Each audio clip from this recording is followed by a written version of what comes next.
Hi guys, welcome back to Class of Learning. You're with Rahul Sharma, your friend and guide in this class. All about, as you can see, it's all of the second sex. क्या है second sex? कैसे पढ़ना है? पढ़ने का तरीका क्या होगा? किन बेसिक्स को क्लियर करना है? राइटर के पॉइंट ऑफ व्यू के किन चीजों को मेंशन किया गया and how it going to be the marks of this particular class. इस सेक्शन को पूरी तरह हम कंप्लीट करेंगे. अच्छा, those who are not being interested to write everything, guys make sure that you going to watch each and every point till the last of this video. आपने कहा sir last तक देखते हो कि कॉन्सेप्ट कैसे clear होंगे, किन चीजों को क्लियर करेंगे. सबसे पहले समझते हैं the second sex. We are talking about the females. Yes, the female. अब फीमेल को डिफाइन करते हैं सेकंड सेक्स है. Why they mean second sex? They can be the first one because we can know that really they are having the power of reproduction. तो why should they come to the first point? यहाँ पे right ने इसी चीज को highlight किया and the depraved society or the society that deals with the poor condition of women उसको highlight किया गया. काफी सारी स्टडी कई चीजों को एनालाइज करने के बाद यहाँ पे दो सेक्शन आते हैं. हम इन दोनों सेक्शन को कैसे क्लियर करते हैं and the most important thing those who are studying literary criticism. तो गाइस ये सबसे इंपॉर्टेंट टॉपिक है जिसको हम कहीं से भी नहीं छोड़ सकते. तो क्लियर कर देंगे द सेकंड सेक्स. इसको दो पार्ट में बांटा गया. राइटर ने दो पार्ट में बांट दिया. First facts and myth and the other live experiences. Life experience बहुत इजीली क्लियर होगा. ऐसा नहीं कि वो आसान है, पर ऐसा है कि उसको हम बहुत अच्छे से फील कर सकते हैं. कैसे? Later on we going to get it. First of it's all about deconstruction. Say deconstruction क्या अगर बात की जाती है, कंस्ट्रक्शन एंड डीकंस्ट्रक्शन दो चीजें आती है दिमाग में बार बार आती है. पूरे क्वेश्चन रिपीटेडली आता है एग्जाम में. हमारे पास क्वेश्चन मिलता है. आपने क्या इसको कैसे किया? इसके तीन पार्ट्स में आ सकते हैं. Biological, psychoanalysis, historical. अभी तीन पार्ट्स कैसे काम करते हैं कि कॉन्सेप्ट क्या है. पहले डीकंस्ट्रक्शन क्या है इसको क्लियर करते हैं. एक सोच जो आपने बनाई है, one will goes to one particular thing कि यार ये ऐसा होगा. सीरियसली लड़की है तो यार ज्यादा स्ट्रांग नहीं होगी. She need to be at the house. हाँ, डेफिनेटली घर का काम करती होगी, हर चीज करती होगी. ये सोच बनी हुई है, सबकी बनी हुई है, पर इसको बदलना पड़ेगा. We need to change this. अभी थॉट कैसे बदलेगी? How we can change this? इसके लिए कई सारे प्रोविजन आएंगे, कई सारे इंप्लीमेंटेशन होगी, प्लानिंग्स होंगी. प्लानिंग को इंप्लीमेंट किया जाएगा और चेंजेस आएंगे, तब जाके डीकंस्ट्रक्ट होगा. लेकिन डीकंस्ट्रक्ट में कई अलग अलग पार्ट्स आते हैं. आपने कहीं अलग अलग पार्ट्स को हम कैसे समझेंगे, कौन कौन से पॉइंट्स है जो क्लियर करने, वन बाय वन क्लियर करते हैं. सबसे पहले आपने क्या करना है, आपने क्या दो पार्ट्स हमारे पास, facts and myths and the other one the live experiences. पहले बात करते हैं डीकंस्ट्रक्शन की, जिसके तीन पार्ट हैं, बायोलॉजिकल, साइकोएनालिसिस एंड हिस्टोरिकल. इन तीनों सेगमेंट्स को क्लियर करेंगे. सबसे पहले हम बात करते हैं the condition, the degraded condition of women. Sir society के अंदर वुमेन की कंडीशन को पूरी तरह से डिग्रेड कर दिया. डिग्रेड कर दिया हमने नहीं, कैसा ये तो चलता आ रहा है. It been from the ages. अगर मैं बात करूं अपने इंडिया, तो यहाँ पे फिर डेफिनेट कंडीशन बहुत अच्छी जगह हम पीछे जाते हैं, बैक में जाते हैं. लेकिन वेस्टर्न कंट्रीज या अदर रिलीजन की बात करता हूं तो वहां हालात शुरू से ही बहुत खराब थे. तो आपने कहा पहला बायोलॉजिकल. वुमेन को सीधा बायोलॉजिकल एक वीक सेक्स माना जाता है, जिसको हम बोलते हैं सेकंड सेक्स. उस वीक सेक्स को कैसे क्लियर करते हैं, उसके कॉन्सेप्ट क्या है. तो यहां हमें बताया गया towards the poor situation of women in society, the male dominant society.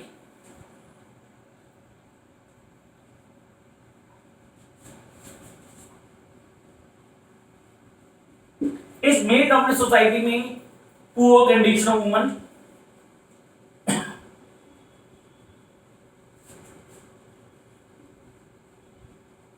तो यहां आ गया मेल डोमिनेंट सोसाइटी में पुअर कंडीशन वुमेन क्लियर कर देगा. अब यहां पे जब हमने बात की पुअर कंडीशन वुमेन, उसके बाद हम लोग how they are being treated. Sir they are treated as low, seriously, because males are superiors.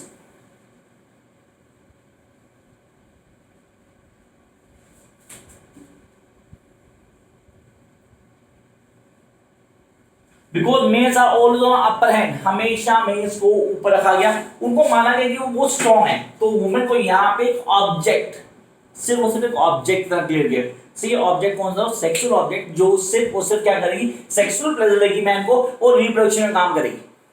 आपने कहा सेक्सुअल प्लेजर देगी मैन को, रिप्रोडक्शन में काम करेगी. क्यों? पहले बच्चे ही हुआ करते सिर्फ. तो अगर बोलो सर कुछ फैमिली प्लानिंग नहीं हुआ करता था उस टाइम पे, हमारे पास कोई प्रोसीजर नहीं था दैट वी कैन स्टॉप, तो वहां पे अगर शादी हो गई लड़की की तो उसकी लाइफ खत्म, क्योंकि सिर्फ वो बच्चे ही पैदा करती जाएगी. तो यहां आपने बायोलॉजिकल, क्योंकि वो शी कैन प्रोड्यूस, तो इसको आप कह सकते हो दो पार्ट्स में. ये उसके लिए गिफ्ट भी था, उसके लिए कर्ज भी था. Gift, really to give a birth to somebody is always gift, but ये कर्ज हो गया कि उसकी लाइफ में कुछ बच्चा नहीं, फिर वो सिर्फ बच्चे ही पैदा करेगी, तो ये हो गया बायोलॉजिकल। अब आगे साइको एनालिसिस थ्योरी। क्या कहती है psycho analysis theory? Psycho analysis theory कहती है कि वुमन को सिर्फ एक ऑब्जेक्ट की तरह देखना, उसकी कोई पोजीशन नहीं सोसाइटी में जहां पे उसको कई सारे राइट्स नहीं देंगे। अगर आप यहाँ रिलीजन्स की बात करते हैं, such as the lots of religion, दोस्त का मैंने मूवमेंट्स, अगर हम जिनकी हिस्ट्री पढ़ते हैं, क्रिश्चियनिटी आई या ये हमने कहा सर मोमेंट्स आए, तो ये सब जो आए इन्होंने क्या किया, एक सोच लेके आए। Bishop always give more power to male than female. Restriction दी गई, हर किसी पे लड़की पे रिस्ट्रिक्शन दी, फीमेल सेक्स को हमेशा क्या रिस्ट्रिक्ट कर देगी, यहाँ पे ये चीज नहीं करेंगे, ये चीज नहीं हो सकती। तो ये साइको एनालिसिस थी, एक थ्योरी को कॉन्सेप्टुअली क्लियर किया गया, उसके कॉन्सेप्ट को बताया गया, and then we will come to historical.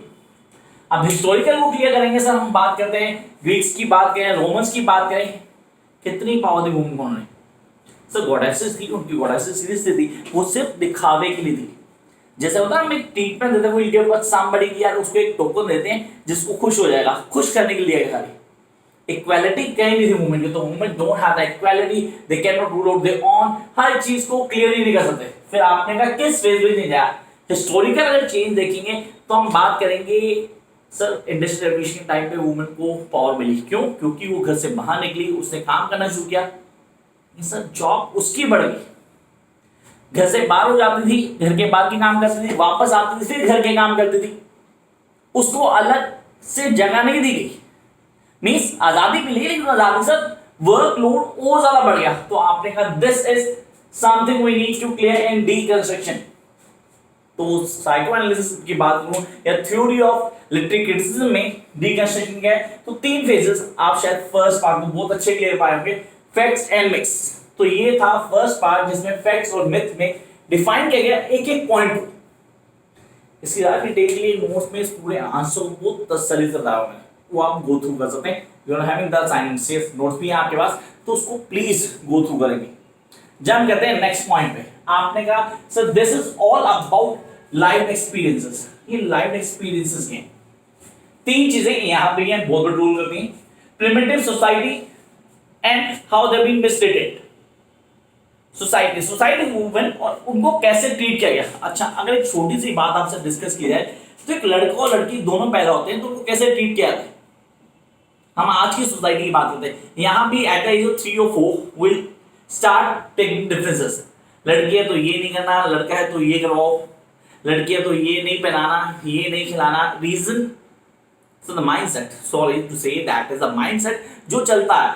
तो लाइफ एक्सपीरियंस मैंने आपको कहा था in the beginning of the class कि ये आपको बहुत इजीली क्लियर होगा। तो माइंडसेट में फर्स्ट आवा था हमारा how we think about certain events जो किसी की लाइफ में जाते हैं। तो यहां फर्स्ट पॉइंट आता है, that is really very important, तो आपको उसको समझना था। तो primitive society, how women are being mistreated, उनको कैसे ट्रीट किया गया, उसके क्या कॉन्सेप्ट थे। Then will come to the next one, the men's oppression. men are always on upper side, हमने पीछे ही पढ़ा men are on the upper side, women are being on upper side. Sir, it's a patriarchal society, the patriarchal society where the women have no place. Yes, they don't have any place, they have to do what we the man can say. अब यहाँ पे आपने कहा इन concept को समझना, फिर इनको जाना और उनके कॉन्सेप्ट को आगे लेके जाना। तो यहाँ आ गया मैन्स ऑपरेशन। उसके बाद एक छोटी चीज आती है यहाँ, womens are being treated just an object. Subjection of women, those who have done English honors previously, तो उन्होंने बहुत अच्छे पढ़ा था subjection of objection of woman or woman as an object. Woman is just an object. जैसा मैंने पीछे बताया अभी इस पार्ट के अंदर, women को सिर्फ एक sexual object की तरह है जो आपको बेड पे सेटिस्फाई करती है।